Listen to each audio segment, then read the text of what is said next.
Hello दोस्तों, एक बार फिर से स्वागत करता हूँ आप सभी का अपने यूट्यूब चैनल बाल स्टडी में। तो आज के इस वीडियो हम देखने वाले हैं कक्षा 10वीं का चैप्टर 2, जिसका नाम है समाजवाद और साम्यवाद का अति लघुत्तरीय प्रश्न देखने वाले। अच्छा, ये कौन सा पब्लिकेशन है? तो NCERT का हम लोग इस वीडियो में देखने वाले हैं।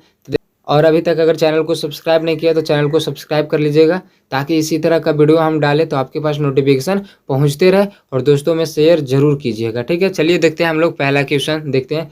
पहला क्वेश्चन देखिए क्या है कि पूंजीवाद क्या है। पूंजीवाद क्या है, इसका देखिए उत्तर हो जाएगा कि पूंजीवाद एक आर्थिक व्यवस्था है जिसका उदय यूरोप से हुआ है। जो पूंजीवाद है, ठीक ना, एक आर्थिक व्यवस्था। आर्थिक क्या है? आर्थिक मतलब होता है रुपया पैसा।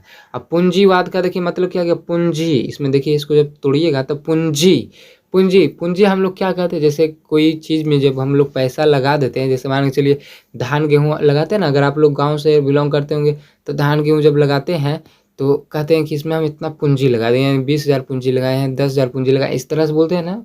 तो वो क्या होता है? पूंजी लगा दी, वो बाद में वापस आ जाएगा, उससे ज़्यादा पैसा आएगा या तो उतना तो कम से कम चली जाएगा, तो वही बोलते हैं पूंजी। तो जो पैसा लगा देते हैं उसका मतलब हो गया पूंजी, हम उसमें लगा दी। तो वही बोल रहा पूंजीवाद एक आर्थिक व्यवस्था है। आर्थिक मतलब हो गया रुपया पैसा, जिसका उदय यूरोप से हुआ है। ये कहाँ से इसका जन्म जो है कहाँ हुआ? तो यूरोप में हुआ है, जिसमें निजी संपत्ति तथा निजी लाभ की अवधारणा को मान्यता दी गई है। इसमें देखिए क्या होता है? निजी संपत्ति। निजी मतलब जानते हैं? निजी मतलब होता है अपना। निजी मतलब अपना संपत्ति तथा निजी लाभ, यानी कि अपना लाभ की अवधारणा को मान्यता दी जाती है। ये देखिए पूंजीवाद कहलाता है, ठीक ना। चलिए अब देखते हैं हम लोग दूसरा क्वेश्चन। दूसरा क्वेश्चन देखिए क्या है। दूसरा क्वेश्चन है कि खूनी रविवार क्या है। इसका देखिए उत्तर हो जाएगा। इसका देखिए उत्तर हो जाएगा कि 9 जनवरी 1905 को लोगों का समूह रोटी दो का नारा लगाते हुए सेंट पीटर्सबर्ग महल की ओर जा रहे थे, परंतु जार की सेना ने इस निहत्थे लोगों पर गोलियां बरसाई। जो लोग जा रहे थे, मांग रहे थे, रोटी मांग का नारा जो लगा रहे थे, वो जा रहे थे सेंट पीटर्स वर्ग महल की ओर से। परंतु क्या किया कि जो सेना वहाँ का था, रूसी सेना था, ठीक ना, रूसी सेना था, क्या किया? इस निहत्थे लोगों पर क्या कर दिया? गोलियां बरसा दिया, जिसमें हजारों लोग मारे गए। उस दिन रविवार था, इसलिए उस तिथि को खूनी रविवार के नाम से जाना जाता है। खूनी रविवार के नाम से जाना जाता है, ठीक है, ये समझ गए। चलिए अब हम लोग देखते हैं तीसरा नंबर क्वेश्चन। तीसरा नंबर क्वेश्चन देखिए है कि अक्टूबर क्रांति क्या है। इसका देखिए उत्तर हो जाएगा कि 7 नवंबर 1917 पुराने रूसी कैलेंडर के अनुसार 25 अक्टूबर 1917 को बोल्शेविक ने प्रोटोगार्ड के रेलवे स्टेशन, डाकघर, टेलीफोन केंद्र, कचहरी, सरकारी भवनों पर अधिकार कर लिया, ठीक ना। ये क्या किया कि जो बोल्शेविक ने प्रोटोगार्ड ये सभी पे क्या कर लिया? मतलब कब्जा कर लिया। और फिर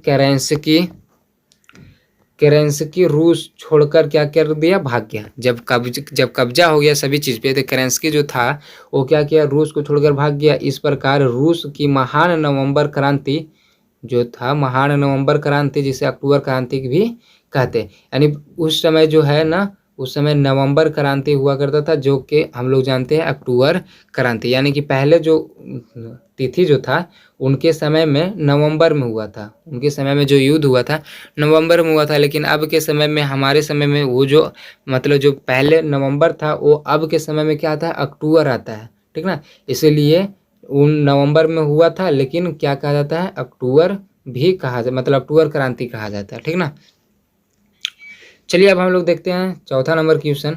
चौथा नंबर क्वेश्चन क्या है कि सर्वहारा वर्ग किसे कहते हैं। देखिए सर्वहारा वर्ग क्या होता है, इसका उत्तर हो जाएगा कि सर्वहारा वर्ग श्रमिकों का एक ऐसा वर्ग है जिसमें किसान, मजदूर एवं आम गरीब लोग, इसमें कैसा कैसा लोग आते हैं? किसान आते हैं, मजदूर आते हैं और आम गरीब लोग आते हैं। इस वर्ग को छोड़ विशेष सुविधा एक अधिकार प्राप्त नहीं था। इस वर्ग को कोई जो है विशेष सुविधा या अधिकार प्राप्त नहीं था, ठीक ना। इनकी स्थिति काफ़ी दयनीय होती है। तो जो जिनकी स्थिति काफ़ी दयनीय होती है, जिनको कोई अधिकार नहीं प्राप्त है, ठीक ना, जो किसान, मजदूर एवं आम गरीब होते हैं, ठीक ना, ऐसे ही श्रमिकों को क्या कहते हैं हम लोग? सर्वहारा वर्ग कहते हैं, सारा वर्ग कहते हैं, ठीक ना। समझ गए? तो सभी देखिए जो परिभाषा लाए एकदम ईजी लाए हैं, ताकि आप लोग के दिमाग में बैठ जाए। और आप लोग कॉपी में भी इसको नोट कर लीजिएगा। 5वां नंबर क्वेश्चन देखिए है, 5वां नंबर क्वेश्चन क्या है कि क्रांति से पूर्व रूसी किसानों की स्थिति कैसी थी। यानी क्रांति से पूर्व यानी कि जब तक लड़ाई नहीं हुआ था, क्रांति नहीं हुआ था, उसके पहले जो है रूसी जो किसान है उसकी स्थिति कैसी थी। तो देखिए इसका उत्तर देखिए हो जाएगा कि क्रांति से पूर्व रूसी कृषकों की स्थिति अत्यंत दयनीय थी। वे अपने छोटे छोटे खेतों में पुराने ढंग से खेती करते थे। यानी छोटा छोटा पहले तो खेत था और पुराने ढंग से वही कि मतलब एक हल ले लिया और अपने से खींच रहा है और पीछे कोई पकड़ा हुआ उस तरह से खेत को जोत रहा है, ठीक ना, पुराने ढंग से। यानी मेहनत बहुत होता था। उनके पास पूंजी का अभाव था। जैसे पुराने ढंग से, जैसे मान के चलिए ट्रैक्टर निकला हुआ या तो बैल है, ठीक ना, तो बैल से नहीं जोतता था क्योंकि पूंजी का अभाव था। बैल से जोतने के लिए तो बैल चाहिए, अब बैल के लिए तो पैसा चाहिए, लेकिन उनके पास पैसा ही नहीं था। वही बोल रहा कि उनके पास पूंजी का अभाव था और करों के बोझ से वे दबे हुए थे, और मतलब किसी से पैसा वैसा लिए हुए थे, ठीक ना, तो वही क्या हुआ कि करों के बोझ से दबे हुए थे। तो ये था स्थिति क्रांति से पूर्व रूसी किसानों की, ठीक ना। तो ये देखिए कितना अच्छा से हम लेके आए हैं इसको लिख कर, ताकि आप लोग को देखिए अगर ध्यान दिए होंगे तो थोड़ा सा अगर एक बार भी अगर कॉपी में आप लिख लिए तो दिमाग में बैठ जाएगा ये सभी। तो वीडियो को लाइक करना तो बनता है, और चैनल को सब्सक्राइब नहीं किए तो चैनल को सब्सक्राइब भी कर दीजिएगा, और साथ ही साथ दोस्तों में शेयर जरूर कर दीजिएगा। ठीक है, तो मिलते हैं अगले वीडियो में, तब तक के लिए जय हिंद जय भारत।